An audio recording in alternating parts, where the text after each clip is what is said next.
season, but that's still a few months away. What isn't that far away, though, is this matchup, as we're getting into it. Finally, it's Our Bad versus the Pittsburgh Embers. We do want to, once again, folks, huge apologies for the delay with getting this match started. We're going to try to bring you uninterrupted coverage from here on out. Let's get into it. We will try our damnedest, as we are going to have the bans. As again, if you guys are... What? Okay. What? No ban? What's happening? Oh, Marcio. That's, I love how everybody just insta-locks, like, knock. Okay. All right, so quick explanation of what happened there, ladies and gents. Yep, we understand. It's okay. Anyways, so a little bit of rehost going to happen real quick, guys. No, just a quick adjustment on the format there, so not to place too much blame, but when you add round history, you have to also add the bans. So he's going to have to figure out exactly what they want banned out on each side and then ban them accordingly for the map. So they're probably just going to manually do a ban phase. Yeah, so they're just going to ask him real quick. So we won't be able to...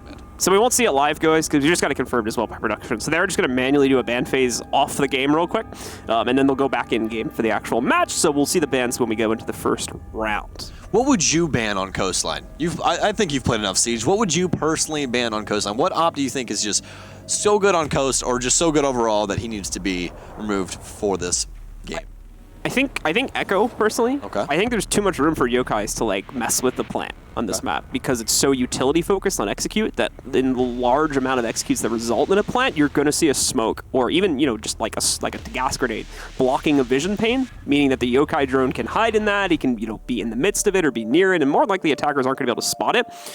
So considering that, I think it's going to be a lot more difficult to deal with those in those situations on a map like Coastline compared to some of the others where you may not have as much of like a utility focused execute going on, just because you may have like some hard destruction that's happened, and that may give you a better window to use it, and therefore Echo may not be as big of a deal because you might actually have the time to like scope him out instead of be surrounded by particle effects in the middle of the execute, as you often have to be on Coastline. I agree with you. I think I'll flip the script. So we'll talk about offense. I think that the two ops that you want to more or less focus on for offense right now are going to be Lion and also Capitao, especially on this map in particular, because Capitao can lock down a lot of sight lines as well as make it where you can't rotate to try and stop a plant. Those asphyxiating bolts, especially after a buff, are nothing to be... excuse me, I almost coughed up a lung right there. But they are definitely nothing to shake your head at. Otherwise, they definitely will burn you alive or suffocate you alive. As it does look like fire, but they are actually suffocating you to death, which is a little bit more scary, I would say. Yeah. I mean, look, I've never understood that argument from the whole, but it's choking you. But, it's choking you with flames. But it's in the name. It's asphyxiation. It's literally burning oxygen, as far as I can tell. So it's still burning something. Yeah. And the reason why you can't breathe is because all the oxygen in the air is burning out, and there's probably fire in your lungs. So it's both. So asphyxiating bolts are basically napalm? No, because napalm's a liquid. I mean, what if it is a liquid? What's on the tip of the arrow? I don't think it could float if it was a liquid. I mean, but the arrow's not on fire. It's more of a compound, isn't it? It's not really a... I don't really know what it is, right? It's more of like a gas. Oh, man. Someone's going to hit someone from Ubisoft. We need to talk to them about the technical specifications. Hey, Capitao got banned. And Echo got banned. Hey, there you go. Hey, good job, buddy. See, both of us calling that out. We also actually had both the denial ops get banned, so Maestro is out of the pool there too, and then Buck is the final pick, which again makes sense. There's a lot of potential on 2 or 3 different sites for top-down play to happen, most notably kitchen and bars. So considering that, we sometimes do see operators like Buck, not really Sledge, but it's a possibility as well, get banned out. All right, well, first site. Oh, as you said, actually, Buck going to get banned out, which for Coastline, actually kind of makes sense. It makes sense, it just doesn't really happen that often. Yeah, it happens a lot more on Border, but I can definitely see why they would want to take it out on Coastline just because of how much soft destruction is on this map as well. The reason they do it on Border is because you can get a lot of presence from underneath with Buck out to half wall and a lot of other areas inside of Border, but you can also do that on Coastline as well. Only difference with Coastline is you can rotate a heck of a lot faster because of that center courtyard, so you can try and deal with him a little bit quicker instead of having to try and dedicate somebody down a staircase, but nonetheless, Pittsburgh Embers are going to be removing Buck from play. All right, well, let's get into it. We've got Our Bad out on the field for the first time. It is not a misnomer. We do have 1 round on the board, but it's not actual play. Quick reminder, if you did just join us, Pittsburgh Embers unfortunately had to take a loss on the opening round due to the amount of time it took to connect their full roster to the match. So delay of game, 1 round penalty. Repeat first down. All right. Repeat. Sorry, I tried my best to not sound like a football referee. Got the better of me. I mean, hey, when you're talking about rules, you do sound like a ref. I mean, hey, it's just a thing. But all right, as we are going to be jumping into round number 2, is we are going to cover all the formalities. Thank you, Blue, for that. But it is going to be the double bar setup allocated by the Pittsburgh Embers first of all, and we're going to see an operator we haven't seen just yet today, and is currently going through a little bit of a rework by the hands of Ubisoft. But nonetheless, we are going to have Clash on the field for the Pittsburgh Embers, and pretty unique character is Clash's. Okay. All right, Beastly. Well, good morning and good night. Talk about unexpected. Yeah. Well, we thought it was going to be Fozo at the other end of that barrel, but actually it's going to be Forrest as the smoke will get taken down. What a twist. Plenty of twists. Dude, it's like so much build up for that kill, the player close up, and then he's like, oh, like there's a second player right behind the punch hole. So, just found that really funny. This is already just taking such a turn. Like we have 3 operators just all standing in the hallway upstairs of our bad, just waiting for anything to possibly happen. But it's Pittsburgh dedicating all of their ops downstairs. Frag grenade going to bounce down the staircase, do a little bit of damage to Clash. She does have explosive denial for herself, but for herself only, as all of the shields work like that in this game. So unless that nade is exactly on top of her, it's not going to do too much damage. But since Capitao has been removed, really don't have a hard counter for her. Rixer's going to strike first, however, for the Embers. We're going to get a charge detonated against the Clash. It's not going to lead to a kill against her, however. Callie instead picks up the next frag against Fozo. And slowly we see our bad trading their way into the downstairs bars. Not the cleanest nature to this, though. As you can see, Tuffy's going to get knocked out next to her. Beastly tries to make the push to the inside. Already had Kilo down. Going to get the finishing frag off to justify or to confirm onto that one. This will open up the opportunity to get the plant onto the ground. Callie's going to get killed trying to work his way downstairs. Glitch in the meanwhile, trying to knock out the Clash, failing on the punch there. Either way, they got the plant onto the ground, but there's only 2 of them left compared to the 2 on their defending side. Glitch is going to have to be very worried about his health as well here. Clash does not do too much damage, but when you're below that 25 HP margin, she can definitely do enough. And actually, Collins is going to run at him with his shield on his back, which isn't going to work out too well for him, as you can see. And Beastly will find that last kill after a very creative opening frag, is able to claim the last life of the Pittsburgh Embers, and that's going to be the first round going into the hands of our bad. You can see the final kill once again. Pretty straightforward in the way that it does pan itself out, but it's our bad to continue pushing forward here now at 2-0. Only 1 round played. Again, just want to clarify that a few times at the beginning of the match, so apologies if that's annoying. Thanks for saying that. Once again, I need to fix my little bit of formatting here for myself, as that is going to be the second round for our bad, as you could say. Well, over to Hookah Billiards now for the second round. Pittsburgh, once again, much like our first match, choosing not to stick around on that bar side after a relatively close round, just not enough to justify a reattempt at it. They'll head upstairs instead. Our bad will have to attempt to attack another side here. It's going to be another 6-pick, moving the gridlock over towards a Nomad. Same thing, though, for Mozzie. Both the Australian operators getting 6-picked away this time, although that one hasn't been confirmed just yet, but it gets locked in on the timer, so it's going to be knocked over towards Ella. Yeah, that's definitely going to be a shift of gears for Forrest, especially. He was actually the opening frag for the Pittsburgh Embers on that first round of the hands of Beastly, and here's that Beastly is no longer going to be a support player, or really anybody on this roster is going to be the hard-stuck support players. We are going to see Ash, Twitch, Sledge, Sophia, and Nomad. That was a mouthful, but needed to be said, simply due to the fact that this is going to be an extremely aggressive lineup. Most notably, what I want to talk about is going to be Nomad in the hands of Carnage. Nomad, using those air jabs that she has for her utility, is able to shut down 3 areas of travel for the defense, which makes people like Forrest, who just came off of smoke and is now playing Ella, job a lot harder, where you have to try and bait out or stand up against the walls we saw priorly Valkyrie doing on the hookah balcony, as we saw in that last matchup. So have to be smarter on how you try and path throughout the map, especially with that Nomad on the field. Potentially had a double run out there, but it's just going to be the Doc instead. Fozo trying to make progress on a kill early on over by Ruins.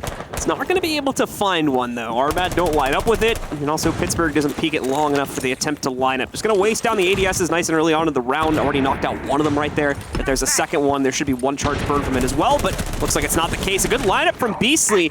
Only with 25 HP, however, knocked off a Fozo. Not an angle you see taken up too often, but there is one. Basically going to be taking up literally everyone. Going to have a lot of assists on this round, or quite a few frags as he's able to find the same victim twice in a row. Hasn't come to fruition just yet, but our bad working quite quickly as we've seen this happen in the past. This is exactly how they were playing against Rogue when they ended up knocking them off the hinges. This time around, though, round number 3 again, especially after having that initial round granted to them. Already on a hot streak here. They definitely have everything in their favor. Glitch again, trying to work his way forward. He's going to have drone support to try and push back into Billiards. Not going to feel too confident to move forward on it, though. They haven't gotten that opening frag yet, and they kind of need that to feel the comfort to push into the site. So if they end up in a trade war, they'll know, at minimum, as long as they keep the trades up, they won't come out with a losing man advantage by the kind of late point in the round. We've got that potential run-out brewing here, so you got to be careful of that. Yes, he does. Is he actually going to lose the gunfight? Does he down him? He is going to be able to down the Twitch, and he's going to be able to get away with his life. There was no Nomad on that door, air jab on that door. Nomad's utility not being used to be able to save any lives just yet, but it seems that it is going to be a full-on aquarium push into Billiards here, as Carnage will be holding things down inside of Luggage, just watching for that flank. All of his air jabs have already been used as well, as you can see. 0 counter on that air jab launcher. A little over a minute left here. Foza just picked up the first kill. Our bad kind of falling apart at the seams here when it comes to their attack so far. Not really able to work their way in. Punchhole nearly leading to the death of Tuffy. At minimum, pushing him into a corner now. Smoke holding him back. A nice response from Beastly to catch Fozo sitting in the back of Hookah, but it's a small gesture now, considering it's only brought it down to a 3v4. They've got 45 seconds left to make a play here. Not really a whole lot of angles to work with on the attack either. They're kind of just sitting back and fishing for anything they might be able to get. A hard ping may get them a kill on a nade. However, the nade is chucked a little bit too early. Doesn't find the explosion radius it needs. Beastly from the same angle nearly gets another kill, but Tuffy instead gets the double. A secondary attempt at the nade frag knocks out Call Out. He finds Forrest. He is going to lose Beastly back downstairs, but he picks up another kill. Grixer starts to turn this back around, however, for the Embers. Puts it into a 2v1 with his frags, and Tuffy picks the wrong angle. He goes down to Kilo, and the Embers claim their first round on the 3rd, setting us up at 2-1. Pretty interesting defense there for the Embers. It seemed like it was going to be all for naught at the end, especially after Tuffy got that second nade onto the smoke. We don't see that angle adopted too often downstairs. Granted, it is a pretty default spot, but we've seen a lot of people deal with this default area inside of couches off of Billiards in different ways. Especially at the minors, we saw quite a few different ways. Especially, we saw Buck go underneath and trying to handle that angle. We saw Habana launch X-Kairos onto the sidewall and make some angles. There's a bunch of different ways. It's kind of like a Rubik's Cube. There's a bunch of different ways to solve it, but eventually you're going to come to the single solution, and that's kill smoke. So that's exactly what they're going to be able to do with that frag grenade underneath from Tuffy. He tried his best, but it seemed to be too little too late, as Carnage is going to do what we call a pro gamer move. And 6-pick from Nomad to, you guessed it, Nomad. Nice meet. Thank you, I appreciate it. So moving things right forward. Our bad still with a good lead, but technically only a 1-for-1 trade off of that. We're still working off of the free round they won at the beginning of this map.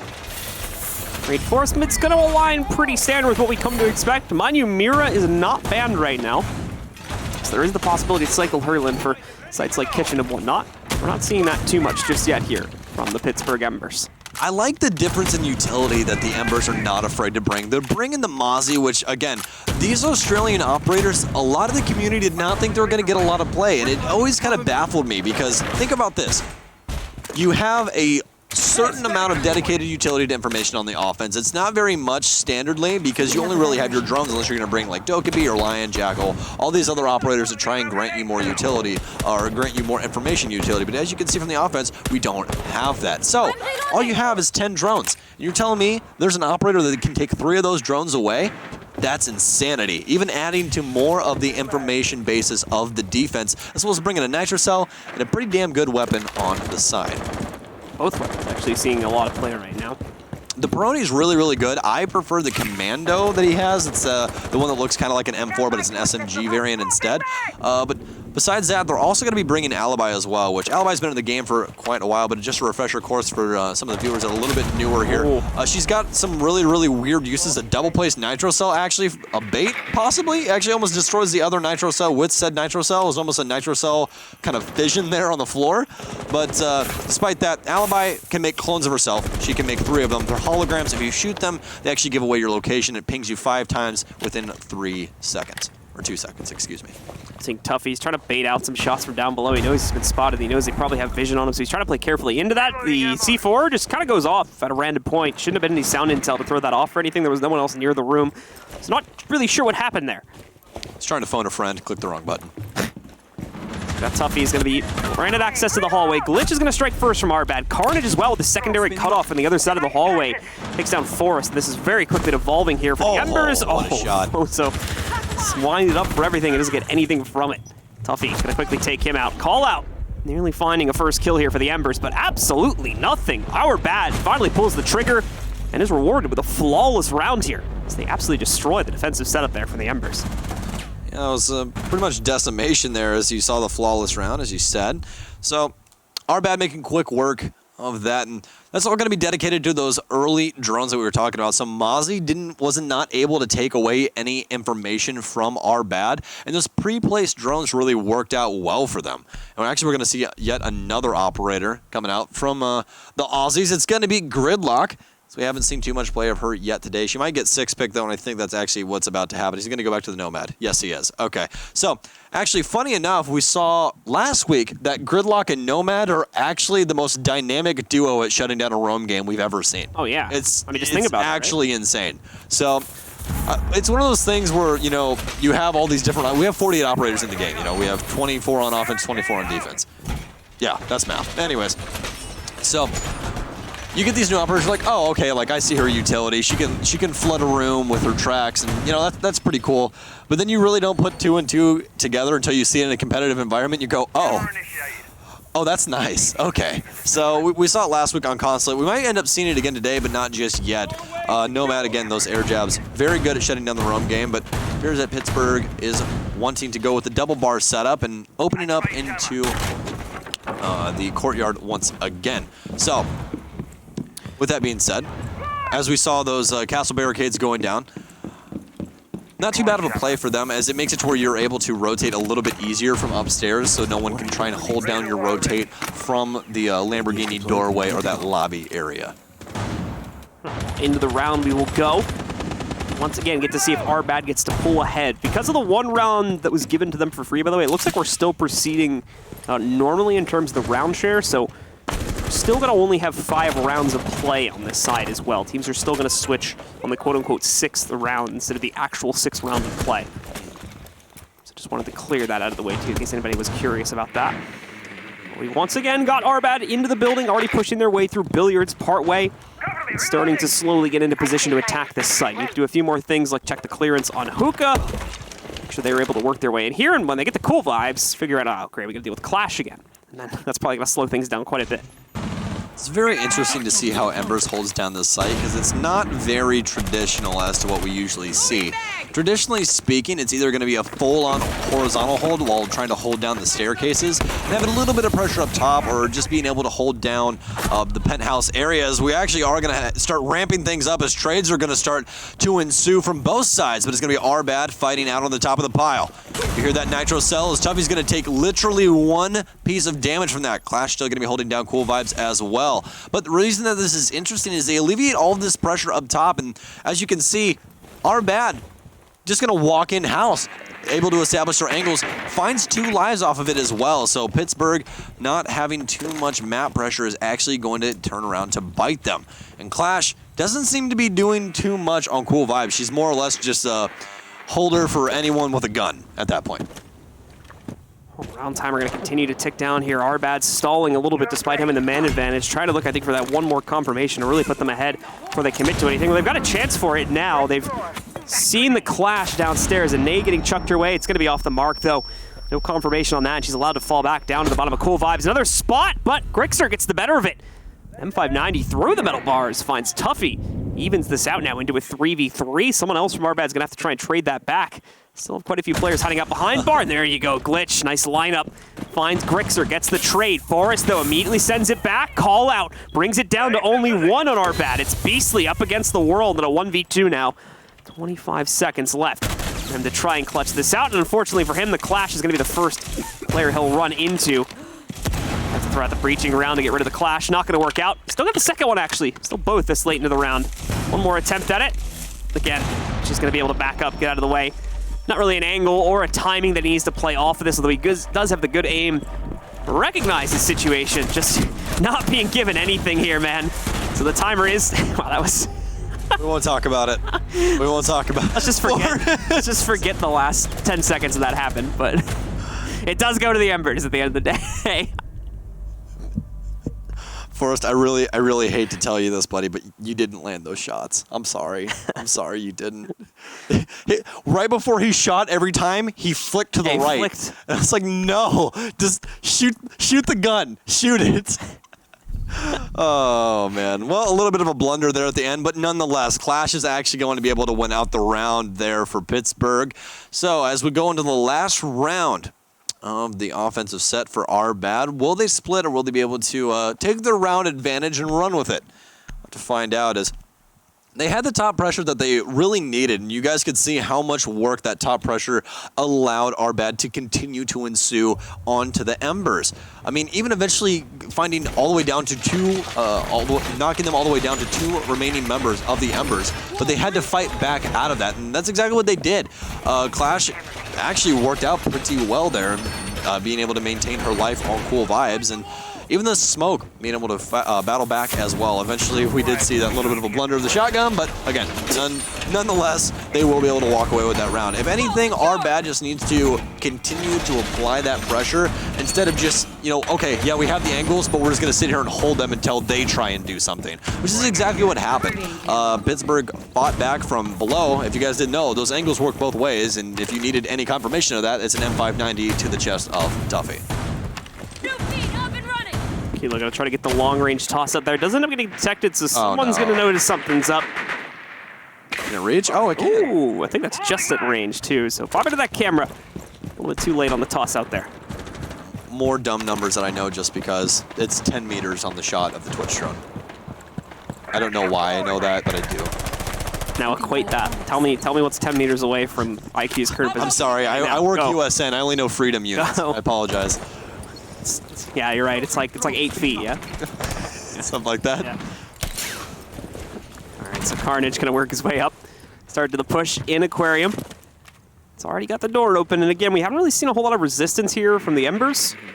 So should be able to just walk right in, at least when it comes to Aquarium. Might expect getting beyond that, though, is gonna be the tough part. It's so weird how they just give up so much map control. They play so turtle to the point that they don't really even battle back until our bad already has their angles established, which, again, is going to end up punishing them. Might just be Pittsburgh game to try and play passively here. I mean, it's not working out terribly. Like, in actuality, this is tied 2-2 right now, so. If only you could connect faster. Come on, IP. Come on. But, nonetheless, could be our bad. Coming up on top of things anyways is going to be a hookah defense here for our last round, as you guys can see. So, gonna have to try and find a way to get Callie dug out of that couch spot that Smoke is most notably known for playing on this site. Oh, they got the Mozzie detector. Do you want the Twitch drone to be stolen? Oh my. Where's it at? I think it's in the couch. I think you put it like in the crevice of the couch. Does that even work? I guess so. I guess it doesn't work on collision. It just is, if you're in the zone, it jumps on you. So. Well, you have to be within line of sight as well. It can't be like through the wall. Okay, so it does work that way. It doesn't like teleport. It's not a teleporting spider. Don't even put that on me. I mean, okay? That's terrifying. That's a horror I don't need to realize. We're gonna see Glitch popping off both the stun charges to the inside of the site. Those are one of the explosive charges as well. Carnage able to leverage a first kill here for Arbad. It's just in time as well. 45 seconds left. We need to start seeing them commit to this, and they needed that opening kill to kind of rush them forward. Spam's in the right place. I don't know if we've got that player sitting behind a wall, and it looks like he wasn't. He still ended up taking about 25 damage from that. Hasn't stood himself back up yet. Oh, you can see that elbow. He's going to try to go for Spam through the wall, and again, that's some great damage to the Valkyrie. Just not enough for the down, and they need that. They still really haven't pushed in. Down to 25 seconds. Now they're going to go for the commitment into Billiards, and it doesn't seem like they've noticed it, actually. We don't see the smoke grenades going down, and if we did, it would be too late. So we are going to see that one close out. Carnage picking up one more kill, brings down only 2 for the Embers at this point. Now 1, as Valkyrie's also going to get picked out by Carnage. Down to just Grixer downstairs here. He's going to down 1. He's hoping for a repeat. Oh, there you go. He's going to get it, though. Now this is a tough situation.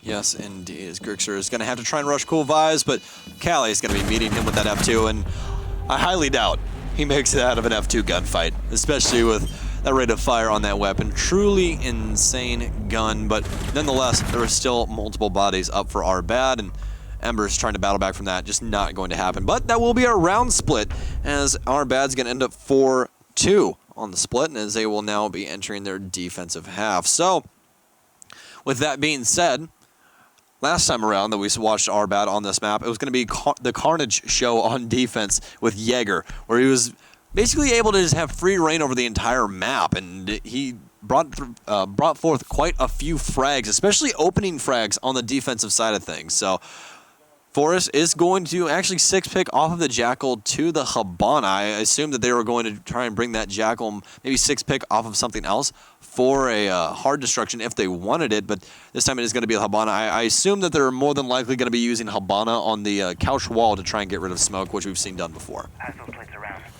If they are able to accomplish that, we make things a lot easier.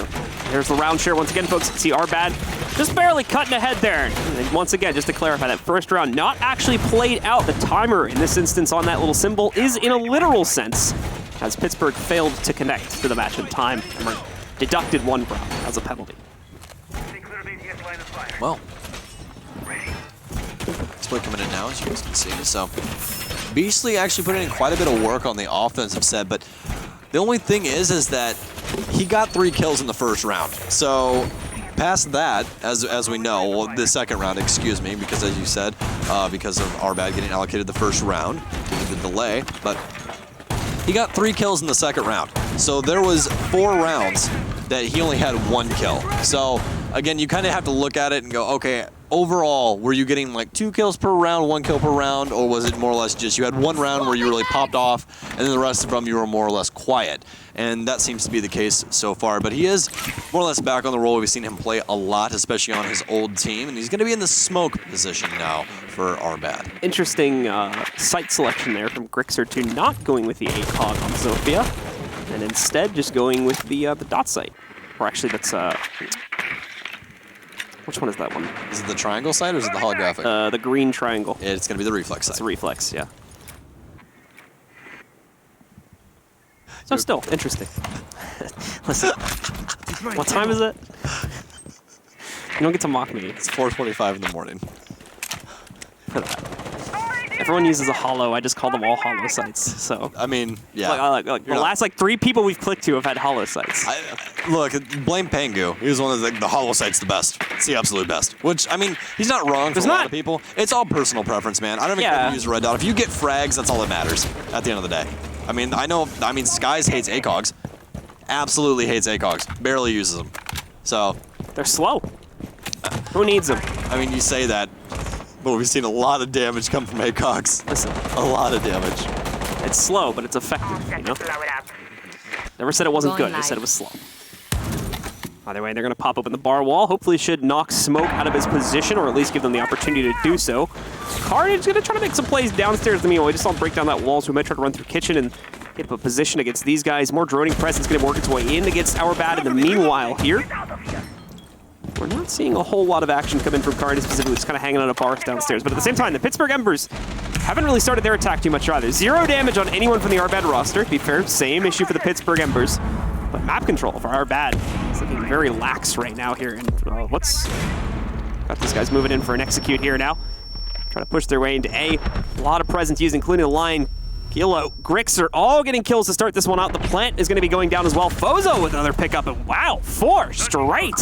What happened, Arbad? They just fall down completely, and the Embers show up out of nowhere with a beautiful assault on the site.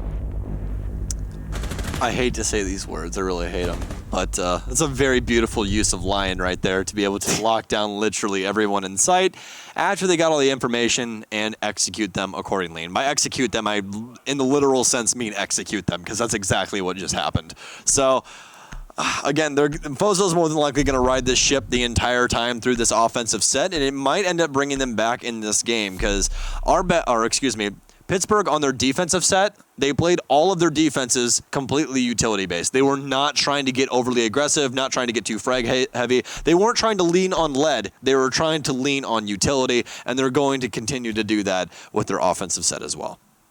All right, guys, well, here we go into the next round now. Second attack for the Pittsburgh Embers, and we are going to see a repeated sight, which actually we haven't gotten a whole lot of that here tonight, but it's going to make a little bit more sense with Arbad being on hookah billiards instead of the double bars, where teams have been taking a little bit more of a risk on their opening defensive rounds and then kind of shifting away from it. So unfortunately, it just hasn't really gone too great for any defenders that have played it tonight. They've had a lot of mixed records at a minimum and just straight losses at its worst. So as far as Arbad is concerned, they're going to be keeping things at a standard here and just stick the hookah billiards play until they can either win it or probably after this round they'll consider switching again.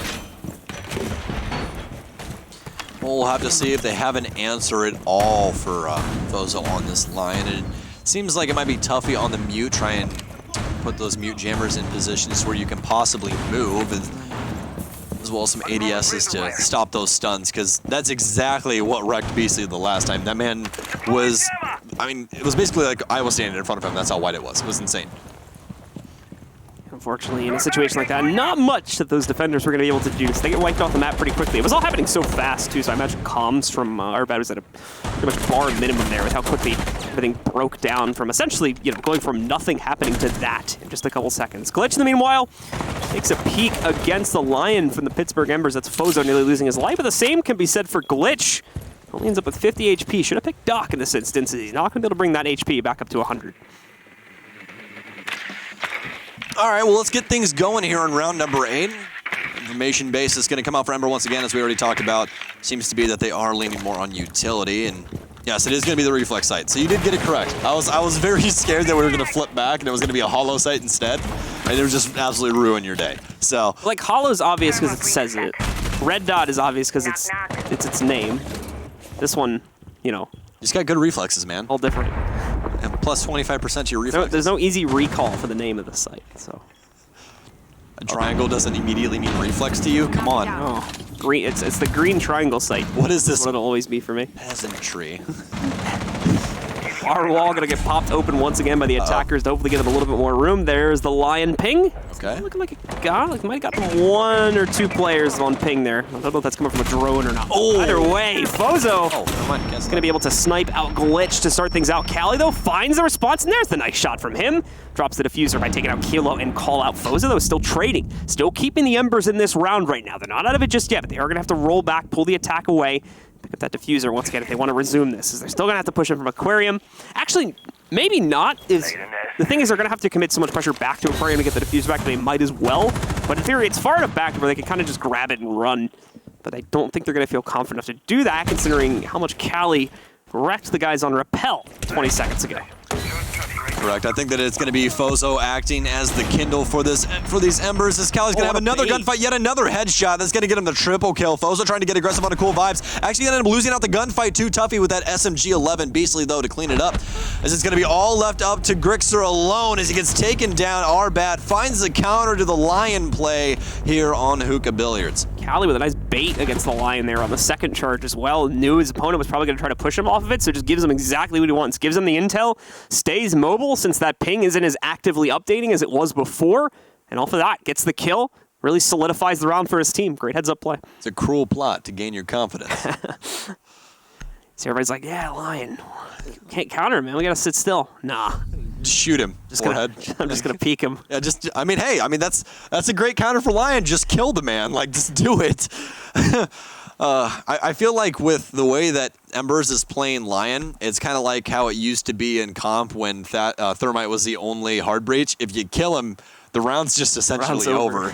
So if you're able to find that success on an opening frag, then you're in a pretty good spot. Well, that's going to be the question going forward, because this was a large part of Parallax's success the other night, too, was how well Lion was working out for them. So are they going to be able to, move beyond that? Are they going to be able to find success without Lion in any of these rounds? So here's a real question. This is just a little bit of brainstorming, since we've obviously been able to break down quite a few of these defenses already. Were you a caster when Lion was originally in? Casting the game? No, because I came in late last year. Is he under quarantine already? He wasn't under quarantine, but he was essentially permabanned. I think I literally casted like 1 match with the old Lion where he wasn't banned. But you understand what he was prior. Yeah, of course. So comparable, what would you say Lion is comparable to what he is now to what he was then? In your personal opinion. Well, before he was kind of just instant death if you were near any soft destruction, and there was someone on the other side of it. Now it's not like confirmed anymore. Like it's still, I don't like. It's hard to peg like where exactly he's been nerfed because like in like that specific situation that we saw in the last round, he's not as effective as he was before, obviously.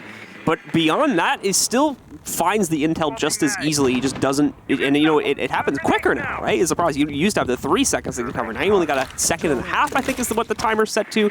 So it's actually worse in that aspect. In terms of actually getting intel, I think he's better than he was before. It's just the intel that he gets isn't as effective as it was previously, I think is the best way to put it. Yeah, more charges, faster. I mean, it's a leaner, meaner Lion, but he has a counter now. Yeah. A hard set counter. He has a few. He has mute, but I would say the one that stands out the most to me is going to be that Vigil. And the kill that stands out the most to me is Force removing Callie's head from on top of the Coastline map. Oh, Nitro Cell going to come through. Not going to meet anyone, though, as you can see those 2 lives still. Another Nitro Cell going to be dedicated. Is actually going to get shot off of the iron bar at the hands of Kilo. Some stun grenades going to rain down, but not going to capitalize on any of that utility usage. So, got Pittsburgh working their way in here. Fozo finds a triple already on the round, in fact. Again, he's oh my goodness. He's dead. Yeah, I mean, this man is literally just what the Embers need to get started every single time. Every single time. 4K. Fozo, he's literally just ruining Arbad's day. Like, it's just not good. It's not Arbad. I mean, they should switch names. That's just what it'd be. Like, Lion play, it's Arbad, whatever. Anyways, puns aside, Fozo is doing very, very good with this Lion play right now. So, again, hate to say it, but it's a thing. So much like our first match, this one also going very even. Again, in terms of actual rounds played out, this is dead even right now at 4-4. The only reason Arbad is ahead is because they have that one free round from the beginning of the match. So both these teams going neck and neck, constantly finding responses to each other. Embers, up until that last round there, using Lion's utility quite a bit in order to find their success, but didn't really rely on it. Didn't use it as much of a crutch as I thought it was going to be for their entire attacking side in the last round. Did a pretty good job of just on Lion himself and finding those frags through normal means. Yeah, upside down repel on the delivery door always works out pretty well for you, especially. No one really expects you to be upside down on that door. There's plenty of instances inside of Siege where you can think of windows and such where you're like, there's no way this guy's going to be upside down, and ends up picking up 3K off of it, and then eventually a 4K. So, as you guys can see, though, Fozo's actually, wow, he's really only been putting in quite a few frags on the offensive side of things. Very interesting to see there. So it appears that Lion is also the catalyst for Fozo to just absolutely decimate the opposition. So, if I'm remembering correctly, he was getting knocked out pretty early in a lot of the defensive rounds, so didn't necessarily... Yeah, I think he was opening frag twice. Yeah, like he was the highlight, or rather he was the focus of their attack a lot of the time on Arbad's side of things, so somewhat excusable that his frags aren't necessarily up there all the way, because he necessarily didn't have as many chances as a lot of his teammates due to how quickly he was being hunted down on a round-by-round basis. I'm very interested to see, or if we have a conversation with him, I want to ask the question of why Arbad has not shifted over to a Vigil in order to try and just get some roam presence, because his ERC-7 backpack does counter Fozo's utility in those EE1Ds. So it could make it a little bit easier, because obviously you can't move when those are activated, but Vigil can. So it's always kind of scary when you just see one man out of everyone not getting marked and running at you. Could throw him off, or at least throw him for a loop. The problem is, though, if you're going to start relying on Vigils, you're taking kind of a half gamble that Vigil actually makes it that far into the round, since the Lion Chargers are almost exclusively being used for execute right now. They're not really being used for roam clear. But wouldn't you rather have the utility than not have it? I suppose so, yeah, but it's more of like, it's going to be somewhat of a situational thing, and I don't know if they want to play into that aspect of the game right now. I understand where you're coming from, but for instances like this where Carnage cannot move, he has to take the prone angle, has to try and battle back. He's dedicated all of his ADSs up here, but it's going to be a pre-fire from Grixer to be able to take down Carnage. Those are the moments that I'm trying to talk about where he could possibly right there with those ERC with that ERC backpacks, because the way that Embers is playing is they're not trying to rush in and just get these without using utility. They're using information basis every single time to immediately lock them down. They know where he is. They know that he's more than likely going to go prone. You pre-fire the man's toes and he dies. So that's a little bit of a counter they could possibly employ to try and gain some ground here. Because even Callie on the flank right now, he's going to be able to find at least one. But now that they know that the man is on the hunt, yet another line's going to come out. The man's not going to be able to move. He's going to be locked down inside of VIP Hall, eventually vacating the area and finding safe haven inside of Billiards. So I think now that I've seen all the lines in this round, I think I'm in more agreement with you now. It's just that based off of what we've seen before, I was not seeing where it would get used too much, but that's changed a little bit with this round. Fozo, in the meanwhile, as we continue to talk about the Lion, he's going to be able to find his pick over by the kitchen window. Still keeping the Embers in control of this round ultimately, as now Tuffy. This is terrifying. They're going to be locked down. He's got a ping onto a player over there by service. He doesn't know if there's more coming. Doesn't know if the window hopping's going to happen. Scan kept him in place. Wasn't ready for Forest position. Already on the inside of bathroom, though. Callie's going to have to whip himself back into this site as quickly as he can to try and stop the plant. But no, the Embers are too well established, so they're going to pick up yet another round, now tying it against Arbad at 5-5. A properly played Lion is the most terrifying thing on the planet, let me tell you. Just, if you play Lion, if you play around Lion like this, like what Embers is doing, he is one of the scariest operators in the game. He's absolutely terrifying. So, and I mean, it's literally on the screen. Like, just see what's happening. Oh. It's going to be a 6-pick. Don't worry about it. You already know it's going to be a 6-pick. Besides that fact, the issue that's going to ensue is actually going to be call out on Lion. Nope. Man, you're really... So, okay. So the thing that has worked for you literally 3 times. Okay. I'm not on the team. Whatever. Anywho. It owns Stokes. Yeah, anywho, despite the fact, what I'm trying to say is if you play around Lion in a utility use basis to where all you have to do is take a drone, have people around that area that can immediately attack on that utility, especially after the Lion usage, with how it's almost instantaneous now, they can't move from that position. Of course. I mean, you even saw it with Alibi. They knew Alibi was locked down in kitchen and he was going to have to try and check face through the kitchen door, and he gets immediately eradicated. So it's just it's a rough thing to try and battle back on the defense with, but they're not going to have to try and battle back against Nat. Now they're going to have to try and battle back against somebody that can't take a headshot for 3 of the bullets that possibly come out of your weapon. But again, you're more than likely going to see Fozo on a lot more angle holding on this round. Actually, since we are on Hookah, what you're more than likely going to see is him playing Aquarium Balcony, making his job a little bit easier. So let's get into it. We've got the Embers out onto the board once again. Brought it back, of course. Now are technically ahead in terms of rounds 1 that were actually played. Need to pick up 2 more. Able to close out this matchup and send themselves over to the game versus TSM coming up right after this. Arbad also looking to recover. They've already made it. The conference finals, a step that even TSM hasn't been able to accomplish just yet. They've got a little bit further to go here. Kilo's going to sweep the floor with his drone real quick just to reveal. It was actually very smart to try and hide the black eye camera on the inside of that debris, but it's not going to work out. They'll spot it, and then they'll shoot it the second they run into the room. Well, slow wind up here for Pittsburgh, as we've seen prior. Don't have that line to work with anymore. So they have picked off of him for the Blackbeard. Fozo's currently handling, but again, as we've seen, lots of angle holding. It appears that Pittsburgh is still more or less in the old guard ways of how teams used to work. And you have your flex, you have your entry, and then you have your supports. Traditionally now, as we talked about earlier, it's more like, hey, we have one support guy, and then the rest of them just really pick whatever they want to. Or in the case of Rec, it's, hey, just pick whatever and we'll make it work.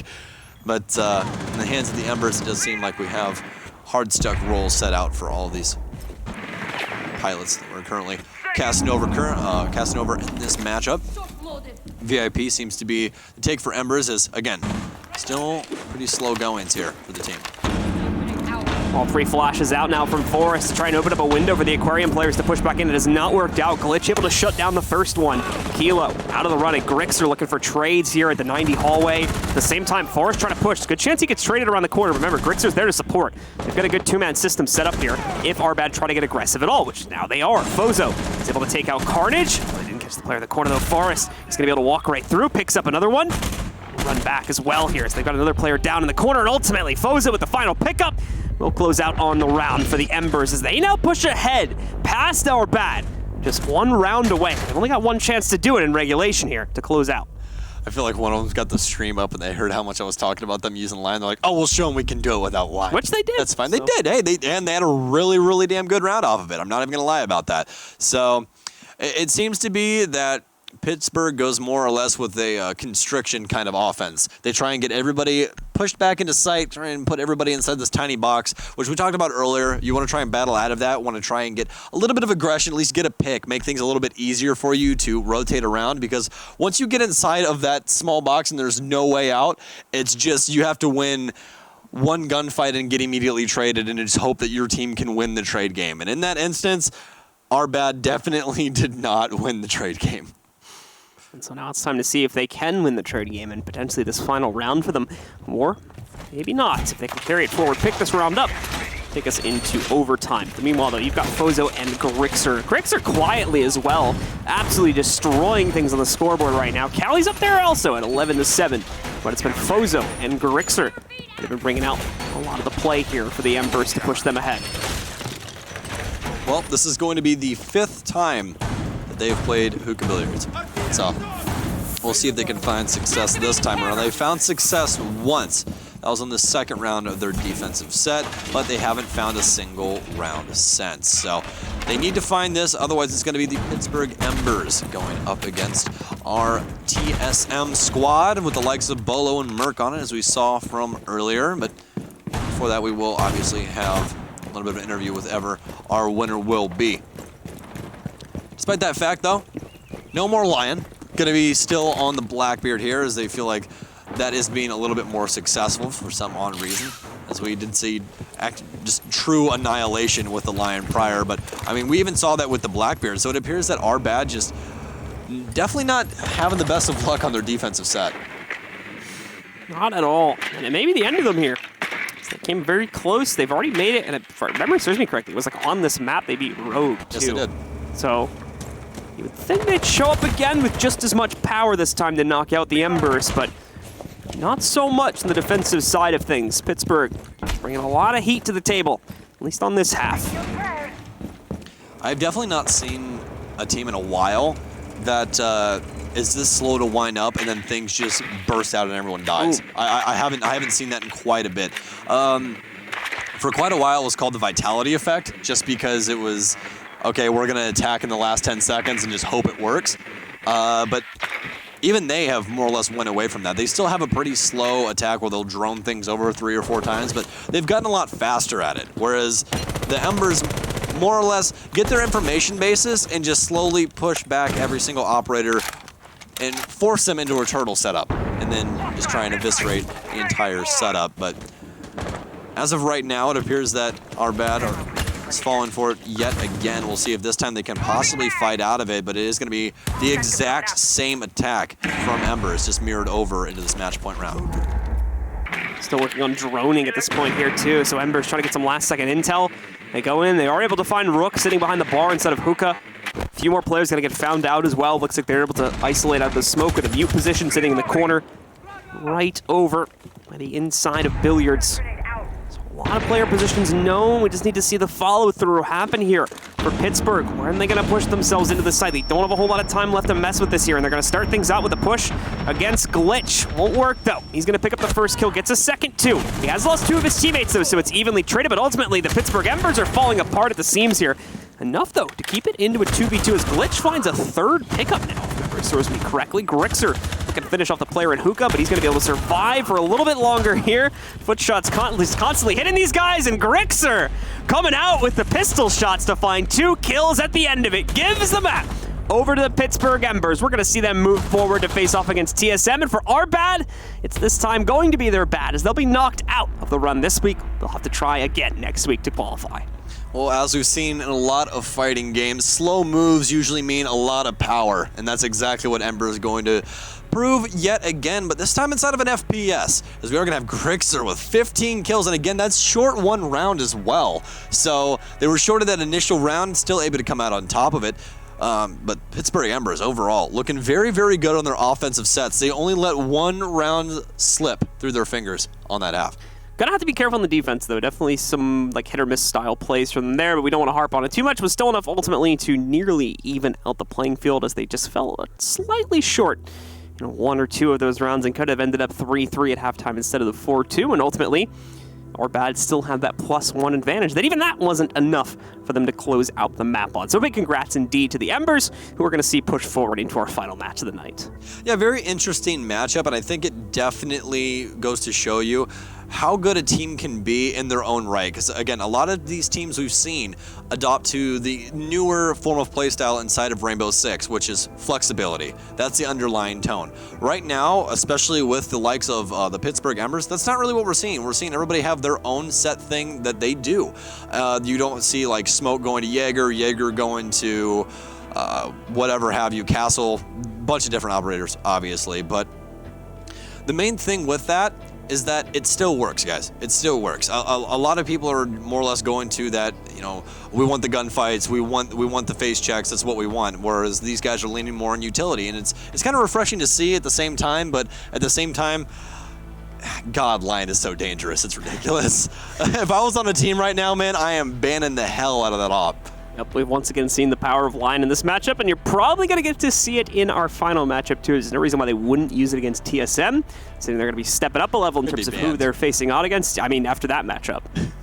I think it would be weird if TSM didn't like, that's him. Gone, buddy. That is gone. Like, hopefully we can see that insta-locked in by TSM. Otherwise, mistakes might be made. But we'll see when we get to that matchup. Of course, this is still a few minutes away. We still have to pick our MVPs, and we still have the interview, which is ready right now. So let's send it over to Stokes, who's going to be waiting with one of our winners on comms. Ooh, interview coming up right now, and it's going to be me talking to Fozo. Fozo, how you been, man? What's up, man? How are you? Doing all right. I'm doing all right. Well, it appears that your team has figured out that Lion is a really good operator. Yeah. He's been my favorite since he came out. Don't say that. Him, so. Hey, if you're good on him, why change things, right? I mean, I can't. I got to agree with you with that. So, only got a couple of questions for you, and then we'll get you on your merry way to face off against TSM. So, Coastline, exact reason why you guys left that in the map pool?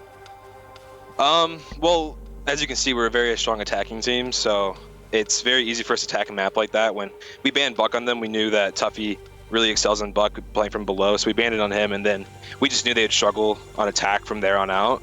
We kind of struggled on defense because I think we had a little bit of nerves, but once we got an attack, me and Callouts started IGLing everything, and we just took it over from there. Okay. So for my second question, you guys seem to be a lot more utility-based than trying to look for those open-ended frags or more or less face-checking everything. Is there a reasoning behind that, or is it? I obviously know it's not confidence in shot because we saw Grixer just absolutely tearing it up as well as you. But is there a reason you guys lean more on utility than what a lot of teams are doing nowadays? So when it comes to like Grixer, we let him pretty much do whatever he wants. He's one of the best players in the game right now that's not in Pro League, in my personal opinion. So like when we rely on utility, it allows us to push aggressively. We're known as an aggressive team. We kind of like quote unquote ape around a lot. So we just get after it a lot, and using utility helps us get those lanes open. When we drone pretty well, we always have a lot of cutoffs. I don't know if you guys saw it or not, but we always had the cutoffs, and we just kind of executed because they had the same strat every single time. Yeah, we saw you guys more or less just constrict the site and go have fun rotating because it's not going to happen. Yeah. So, and then last question for you, and then we'll get you over to face off against the guys on TSM. So, walking into this TSM matchup, is there a certain player that you're going to try and attempt to shut down? There's more than one. Maybe Achieved and Merc. Bolo's very good, but I also think he can be shut down since he's so new to the competitive scene. He hasn't played competitive since he was younger, back in the Honor Among Thieves days. So I think if we shut down Achieved and Merc, their entry fragging abilities will just be shut down completely. All right, well, we'll see if you have luck in such a feat. Good luck in your next matchup, Fozo. We'll be seeing you here in just a little bit. All right. All right, thank you once again, Stokes, for that brilliant interview. Now it's time to pick our MVPs. Mine? Well, that was just on screen. It's going to be Fozo, who I think had a great impact. Yes, even on Lion had some great impact from him, but even beyond that, right, had some really great angles he was taking on the attack, really great positioning, and was able to pick up, beautiful multi-frags for his team on at least a few rounds there, and was right at the top of the scoreboard as well. Yeah, well, you say you say Fozo, but I'm down for more. I know who yours is now. Yeah, mine's definitely going to be Grixer because I'm down for people that more or less grind it out, and that's exactly what he did. He was finding those entry frags to get the team on point. That's exactly what happened. Grixer putting in a lot of work on the fragging front. Yeah, so both those players picked. We'll try to get their stats up on screen here in just a second to see how exactly great performance. Once again, a big shout out to our friends over at Siege.gg for providing us with these great stats. We can talk a little bit more about the matchups and these teams, of course, what's going into the making of these brackets and how exactly the teams are being fleshed out for them. But that has set up our final matchup now as well. We'll see TSM go up against the Pittsburgh Embers. I think a lot of people at home, including TSM potentially, might have thought that match would have gone potentially quite handily over towards our bad. That was not the case. The Pittsburgh Embers did a great job of fighting through thick and thin. They've now come out on top and have their chance to upset, much like a lot of other teams have had here at USA. It just didn't seem that our bad knew how to act, especially when that Lion was on the field. And, I mean, you heard the man himself. Ozo talked about exactly how they set up their offenses. They set up to try and cut off rotations, and they just constrict the site. Fantastic. But they're leaning on that utility where they have most of it at hand when they want to go for execution, and that's when things get dangerous. Our bad, which we've seen before, they can be an aggressive team. They just didn't do it on their defensive side, and that's really what ended up punishing them. They just didn't have operators to try and shut down the initial pushes of Pittsburgh, left up a lot of the map to them for free, and there you have it, Pittsburgh taking over the map. Yeah. And with that, guys, they've got their matchup set here. We'll get to see if they'll be able to make it into the West Coast qualifier. The West Coast Conference qualifier for the end of the stage here. That's what awaits them if they can make it past TSM at the end of the bracket. And meanwhile, we've got the stats from our MVP, or at least my MVP, Fozo. Oh, okay. Let's take a look at the main man himself. How'd he do? 11-9, not too bad there. 50% cost right in the middle, which, by the way, we should explain what cost is. We haven't really done that since we've been bringing these stats on. So for anyone who doesn't know, it's an acronym for Kill Objective. What did the S stand for? Basically, it's just cost. Again, this it's kill, objective, I forget what the S is, and then trade. Yeah, it's basically how effective you are with your team. So it's literally your overall percentage out of 100% of how effective you were across all rounds in the match. So a high cost would be like anything above 65%, because that's mean you're effective in over half of your matches. So besides that, enough of his MVP. Let's get my cost up there for Grixer. 75%. Not bad. Not bad. Not bad. 25% better than yours. Listen, stats don't tell the whole story, all right? Hey, after the game, it's what's on paper. Who was the guy clicking the button? He was the guy clicking heads. Not Grixer. Yes, it was. He only clicked heads on offense. All right, you got me there. Yeah, I know I got you there. I'm very good at arguments, let me tell you. And look, even when I'm wrong, I'm right because I won't admit it. All right, guys. Well, either way, that is going to close out the second matchup of the day.